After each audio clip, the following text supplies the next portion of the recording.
नमस्कार, मेरा नाम है अभयराज और निष्पक्ष दिव्य संदेश के YouTube मंच पर आपका स्वागत है। लाल किले के प्राचीर से अपने 98 मिनट के भाषण में प्रधानमंत्री नरेंद्र मोदी ने 4 राज्यों का चुनावी एजेंडा भी सेट कर दिया।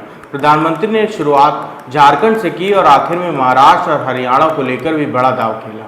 प्रधानमंत्री के भाषण के बाद अब कहा जा रहा है कि आने वाले चुनाव में जमीन पर इसका असर देखने को मिल सकता है। हरियाणा, महाराष्ट्र, जम्मू कश्मीर और झारखंड में साल के अंत में विधानसभा के चुनाव होने हैं। बीजेपी झारखंड और जम्मू कश्मीर में सत्ता में आने तो महाराष्ट्र और हरियाणा में सत्ता बचाने के लिए मैदान में उतरेगी। प्रधानमंत्री नरेंद्र मोदी ने अपनी भाषण की शुरुआत में ही भगवान बिरसा मुंडा और आदिवासियों का जिक्र किया। प्रधानमंत्री ने कहा कि 1857 से पहले भी देश के आदिवासी समुदाय के लोग आज़ादी के लिए लड़ रहे थे।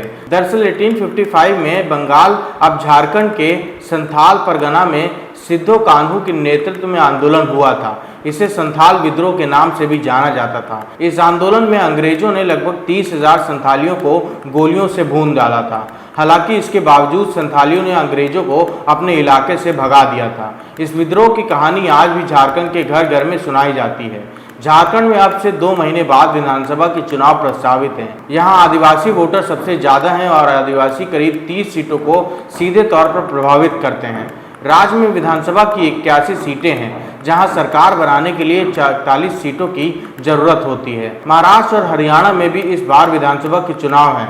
पिछले 2 बार से दोनों जगहों पर बीजेपी सबसे बड़ी पार्टी बन रही है। इस बार पार्टी के लिए इन दोनों ही राज्यों की सत्ता पाना आसान नहीं है। हालिया लोकसभा चुनाव में इन दोनों ही राज्यों में एनडीए का परफॉर्मेंस काफ़ी खराब था। सर्वे एजेंसी CSGS के मुताबिक लोकसभा चुनाव में इन राज्यों में जातिगत मुद्दे हावी रहे।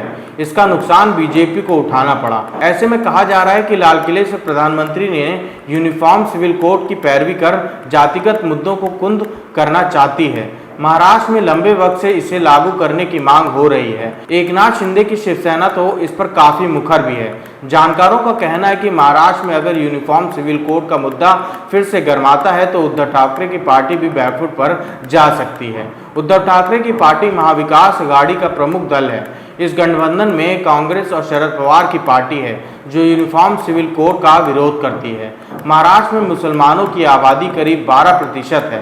राज्य की कुल 288 विधानसभा सीटों में से 30 सीटें ऐसी हैं जहां पर उम्मीदवारों के भाग्य का फैसला मुस्लिम मतदाता करते हैं। हालिया लोकसभा चुनाव में मुस्लिम इलाकों में कांग्रेस के नेतृत्व वाली महाविकास अघाड़ी को एक तरफा जीत मिली। हरियाणा में 7% मुस्लिम हैं और यह गुरुग्राम और मेवात के इलाकों में प्रभावी हैं। मुस्लिमों ने हालिया लोकसभा चुनाव में कांग्रेस के पक्ष में एकजुट होकर मतदान किया। प्रधानमंत्री नरेंद्र मोदी ने भाषण में आतंक और सर्जिकल स्ट्राइक के मुद्दे को उछाला। उन्होंने कहा कि कभी आतंकी हमें मारते थे, लेकिन अब आतंकियों पर सर्जिकल स्ट्राइक हो रहा है।